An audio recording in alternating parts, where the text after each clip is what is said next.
दोस्तों, बातें बातें और सिर्फ बातें। कुछ दिनों से तो ऐसा लग रहा है जैसा पूरा मिडिल ईस्ट फोन पर, मीटिंग टेबल पर और एक्स सोशल मीडिया पर सुलझा रहा हो। कभी ट्रंप का पोस्ट, कभी ईरान के विदेश मंत्री का एक्स ट्वीट, कभी नेतन्याहू का वीडियो बयान। बस यही चल रहा है। जी हाँ, हम बात कर रहे हैं ईरान, इजराइल, अमेरिका के युद्ध की, जहाँ सीज फायर की बातें हो रही हैं, बयानबाजी हो रही है, लेकिन बयान पलटते भी उतनी ही तेजी से है जिस तरह से लिखा जाता है।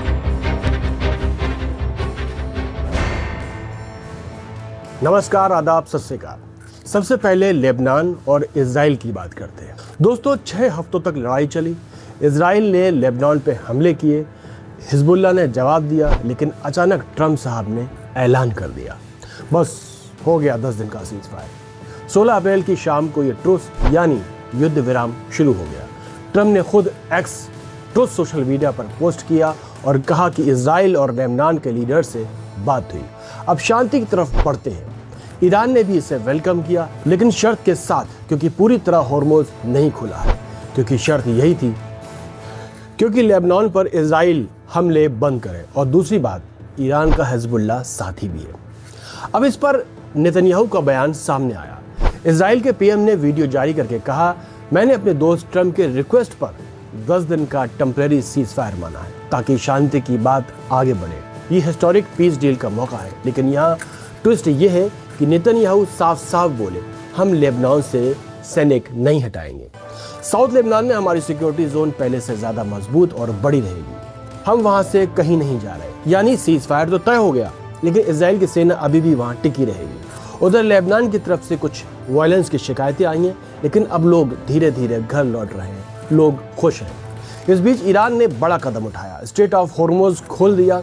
17 अप्रैल को ईरान के विदेश मंत्री अब्बास अरागची ने एक्स पर पोस्ट किया, लेबनान सीज फायर के साथ साथ स्ट्रेट ऑफ होर्मुज सभी कमर्शियल जहाजों के लिए पूरी तरह खुला है। बाकी सीज फायर के दिनों तक ये चलेगा और जहाज पहले से ही तय कोऑर्डिनेट रूप से गुजरेंगे, क्योंकि दुनिया भर का तेल गैस इसी रास्ते से गुजरता है।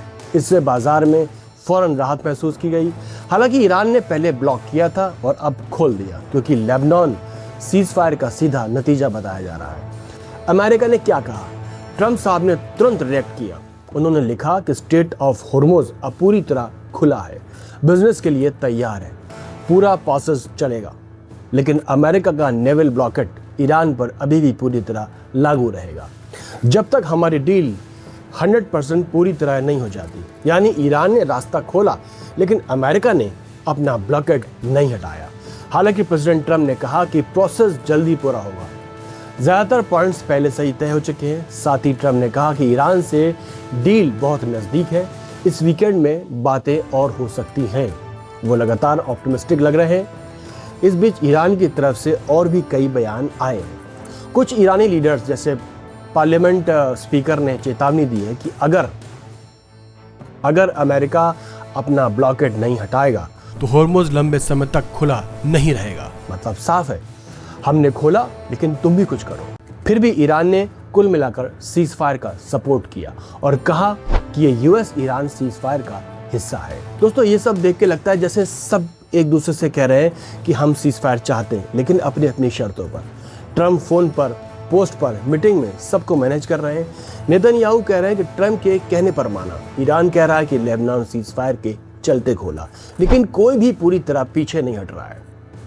लेबनान में 10 दिन का सीज फायर है, मतलब अभी भी 4-5 दिन बाकी हैं। इसके बाद क्या होगा?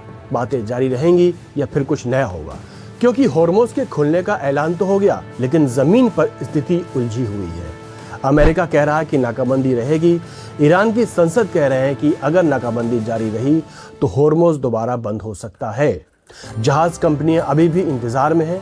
उधर फ्रांस और ब्रिटेन ने पेरिस में 40 देशों का सम्मेलन बुलाया, जिसमें होर्मुज की सुरक्षा पर चर्चा हुई, लेकिन ट्रंप साहब ने नाटो की मदद ठुकरा दी। अब ईरान के साथ दूसरे दौर की बातचीत इस्लामाबाद में जल्द होने की उम्मीद है। दोस्तों, अभी की ताज़ा न्यूज़ आई है कि सब सोच रहे थे कि लेबनान सीज फायर के बाद थोड़ी राहत मिल गई, लेकिन अभी 18 अप्रैल 2026 सुबह खत्मुल अंबिया सेंट्रल हेडक्वार्टर्स के स्पोक पर्सन ने एक सख्त बयान जारी कर दिया। उन्होंने कहा कि अमेरिका की सारी उल्लंघनों के कारण स्ट्रेट ऑफ होर्मुज का ट्रांजिट अब अपनी पिछली स्थिति में वापस आ गया, यानी स्ट्रिक्ट मिलिट्री कंट्रोल में। मतलब साफ है, ईरान ने जो रास्ता थोड़ा खोला था वो फिर बंद कर दिया गया। अब जहाज़ों को आना जाना फिर से ईरानी सशस्त्र बलों की सख्त निगरानी और अनुमति पर ही निर्भर करेगा। स्पोक पर्सन ने आगे कहा कि अमेरिका का नेवल ब्लॉकेड जो ईरानी पोर्ट्स और जहाज़ों पर लगा हुआ है अभी भी जारी है। ये सीज फायर का उल्लंघन है, इसलिए अब तक अमेरिका ईरानी जहाज़ों को पूरी आज़ादी से आने जाने नहीं देता। स्ट्रेट ऑफ हॉर्मुज़ पिछली सख्त स्थिति में ही रहेगा। तो लेबनान में 10 दिन की सीज फायर 26 अप्रैल तक चलेगी। हो सकता है इसे दोनों पक्षों की सहमति से बढ़ाया जाए। हालांकि हिजबुल्लाह अभी पूरी तरह राज़ी नहीं है और इजराइल की फ़ौज अपनी जगह डटी है। अगले कुछ दिन शायद बेहद नाजुक हो सकते हैं। खैर, फिलहाल अभी के लिए बाजार खुश है। तेल की कीमतें थोड़ी नीचे आई हैं, लोग घर लौट रहे हैं, लेकिन असली डील यूएस ईरान के बीच अभी भी बाकी है। ट्रम्प कह रहे हैं बहुत अच्छी चीज़ें हो रही हैं, ईरान कह रहा है ब्लैकेट हटा, नेतन्याहू कह रहे हैं हम नहीं हटेंगे। तो दोस्तों, बातें तो चलती रहेंगी, कभी फ़ोन पर, कभी एक्स पर, कभी मीटिंग टेबल पर। आप क्या सोचते हैं कमेंट्स में बताएं। शांति बनी रहे, यही दुआ है। नमस्कार।